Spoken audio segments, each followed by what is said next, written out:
Hey Caitlin, I'll give you a little tutorial on the screencast-o-matic thing that I mentioned before. So I'm using that to film this here, and as long as I'm on this, I just noticed the guy that I talked to about this Corona concert told me over the phone when he called me that it would be at 4:15, but I just now noticed that he posted it as a starting at 4. So I've texted him and I don't know what the deal is, but when I find out, I'll let you know. So as I said, it's pretty loose.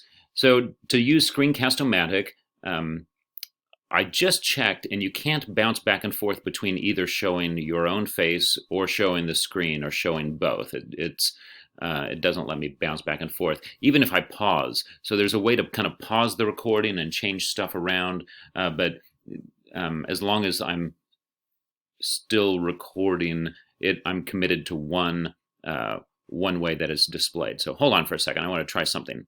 Pausing you. My one workaround didn't work. You're stuck either with the screen or your face or both. Can't bounce around between the two. Okay, so I'm going to go to screencast-o-matic, and if you just search for screencast-o-matic, I'm sure you would get it. But this is the link, screencast-o-matic, and it pops up. Start recording for free is what you want to do, unless you're getting paid more than I am. And then you can launch the free recorder. And when you launch the free recorder, I can't because I'm already doing it, but it is so simple. It just asks you, how do you want to film it? You can change the size of the screen here, so you're seeing almost my entire computer screen. If instead you wanted to just zoom in on one part of your screen, so you could present something that you're doing for your algebra kids or whatever, you could do it that way too.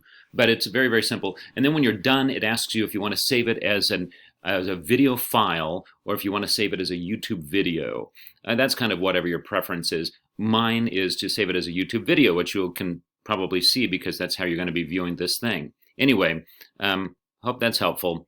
I learned this from Sarah Langford, and I probably use it pretty often. I use it a lot when I'm going to be gone, and occasionally if there's something that I'm putting together for students who are not present, I do it as well. It's pretty handy. You can see that it makes little streaks of your mouse, so it'll catch their attention. If you're showing some complex thing, you can emphasize stuff by pointing it out, by wiggling your mouse around. Okay, anyway, see you later. Bye-bye.